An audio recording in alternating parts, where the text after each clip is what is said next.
ever tell you guys about the time I got my front teeth knocked out? No? Very interesting story. Now, as ridiculous as this story sounds, I want you guys to understand that as sure as I'm standing up here today, this is exactly how it happened. You see, when I was younger, I was so much bigger than everybody else, and so naturally, I was kind of a bully. I used to go around bullying people. I used to go around punching people. As a matter of fact, my father actually used to call me Rocky Balboa.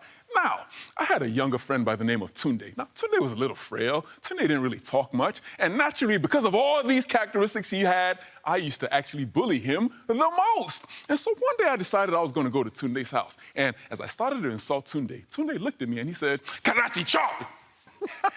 And I looked down at the floor, and all my teeth were laying on the ground, and I started to cry. Now, you better believe this, I never bullied Tunde again. As a matter of fact, I never bullied anybody again. I became a model citizen. And much like me when I was younger, the New England Patriots used to go around bullying everybody in the AFC, and last weekend, they got their teeth knocked out for the entire world to see, and it was a fantastic sight. I want to take you through how they did it, the Buffalo Bills, that is. Now, the first thing you have to talk about when you talk about the Buffalo Bills is you have to talk about this man right here, the guy by the name of Josh Allen, one of the best quarterbacks in football, or as Jason likes to call him, Freddy Krueger. This guy is an actual nightmare for everybody to deal with. I want you to take a look at this play right here. This is fantastic. Watch Josh Allen right here. Now, after the game, Josh Allen actually came out and admitted he was just trying to throw this ball away. He actually didn't even want to do anything with this. And you're going to see him go to the right. He's going to roll to the right here, and he's just going to throw the ball up. But when things are going your way, they are going your way. And his big man, his big tight end, Dawson Knox, is going to go up there and get the ball. Dawson Knox jumped so high to get that ball and come down with this touchdown. And I found that really interesting, watching how high Dawson Knox jumped, because I was told a long time ago that these kind of people can't jump. Somebody actually told me a lie. But to be honest, there's a lot of lying going around these days, right? Oh, there was a party. There was no party. There was booze at the party. It was a booties party. I mean, who knows what's going on? But we're going to talk about that another day. Now, I want you to check this play out coming up now. Now, this right here was one of my favorite plays of the entire weekend, and this is a great play, and I want you to show you why.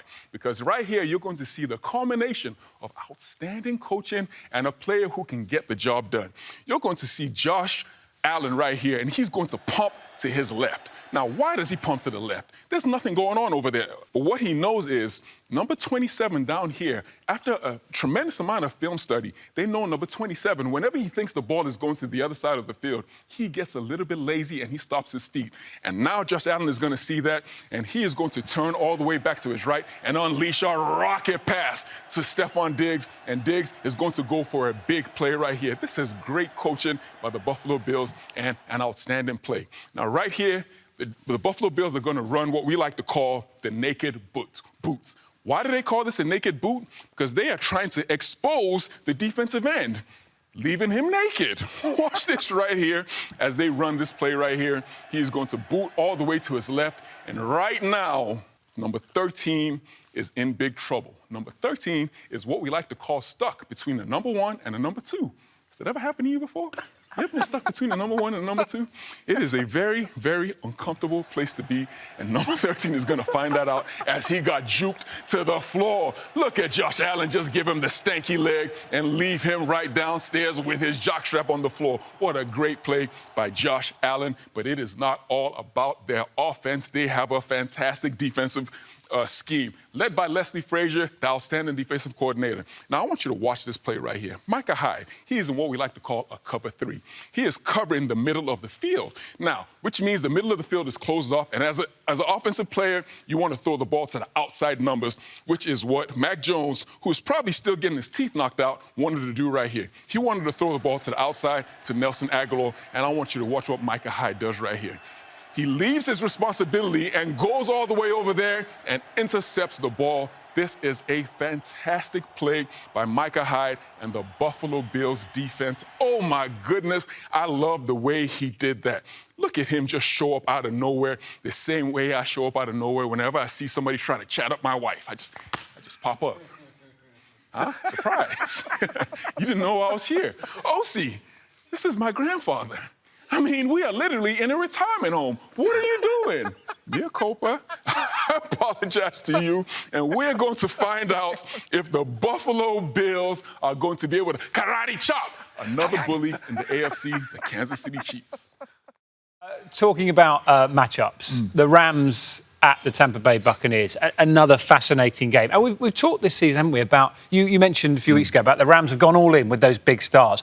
Odell Beckham Jr., Von Miller, and they're playing well at the moment. Yes, they are. They are all playing off the exact way that the Rams hoped, and they are coming through in the clutch for this football team, and this is exactly why they brought them in. Matthew Stafford in the fourth quarter, fantastic. Odell Beckham Jr., fantastic. Von Miller getting to the quarterback when it's necessary. These guys have paid dividends for this football team. I know the Bucs have got some high-profile injuries, but you remember last season in the playoffs, it was every weekend, this is where they run out of road. This is where they run out of road. And Tom Brady and the team found their way all the way to the Super Bowl and won it in the end. And this weekend, it's happening again. This is where the Buccaneers run out of road. What's going to happen? Everybody's saying that, and rightfully so. They struggle versus the Rams, but how do you bet against Tom Brady? It's going to be hard to do. I need some more air, fellas. It's been happening for a long time, hasn't it? People saying the end of the road for Brady. They've been saying this for about 12 years, the end of the road for Brady. But honestly, I think this may actually be the end of the road. Not for Brady, but for this football team. I think the Los Angeles Rams, entirely too tough for them. Tampa Bay Buccaneers, entirely too many injuries. Antonio Brown gone, Chris Godwin gone. We don't know if that right tackle, Tristan Wirfs, is going to play. And you want to line that team up there against Von Miller and Aaron Donald, is going to be hell for Tom Brady to play. It's going to be a great game to watch, as will Bills at the Chiefs. You've already talked a lot about Josh Allen and the Bills. I mean, this is so hard to call, isn't it? But the Bills have built this team to beat the Chiefs. That is the key. If they don't beat the Chiefs, that means they have built this roster completely the wrong way. Josh Allen has to be the best player on the field, period. Both going with the Bills? Karate chop! Buffalo Bills. That means the Bills.